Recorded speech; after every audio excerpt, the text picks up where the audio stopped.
Center 3 on Wide Park. Actually, the text is a little bit wrong there. It's not mines, but yes, Anubis Empire as the blue team starting to the north.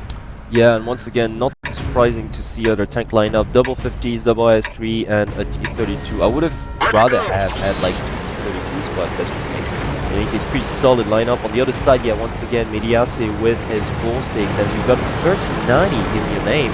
Wow. And it makes 50 and two 110s. So this time around, they traded like the KV5 for an extra 110 pretty much, and they pretty much sacrificed one extra 50-100 for an extra heavy tank as well. I mean, frontline. Very interesting seaside, and look at that Anubis Empire moving their way over to this eastern part of the map. Calentini in a nice position, actually spotting out Give Me a Name, actually not being able to land. Actually, I think he landed, but it did bounce off the hull of Kabuta. So yeah. And then the position from C, they're splitting up actually. No, they're splitting up, but what I find even most interesting is what Anubis Empire is doing. I mean, look at that. That's very unconventional. Like everybody's to the east, and well, you know, they have been spotted, but I don't know.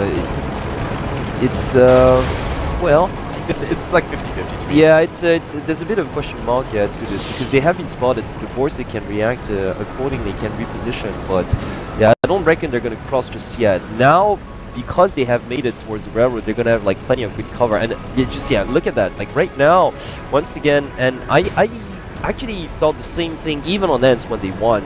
C's been way too passive. Yeah, just a little bit. I mean, Give Me a Name took a little bit of a shot here, and another one just bouncing off this hole. Oh, but a huge shot. I believe that was from another one. He's gonna go oh my god, yeah, he's gonna go down here.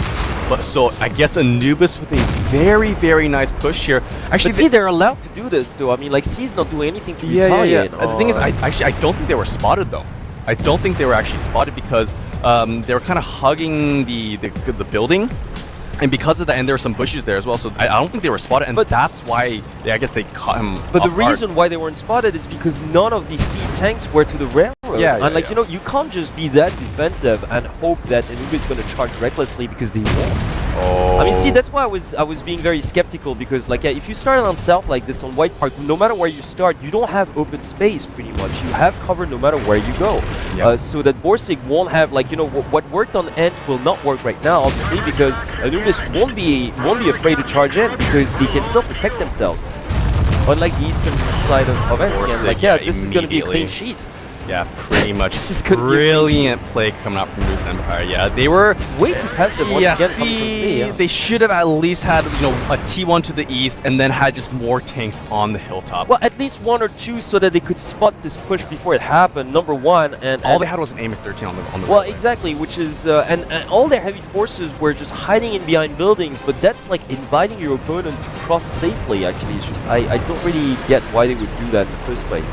I mean, to me, I guess they were expecting Anubis Empire to maybe just rush like straight down the middle of the map, but no way are they going to risk that, especially against the Borsig. So yeah, very well contested by Anubis Empire. I mean, playing this pretty much to perfection.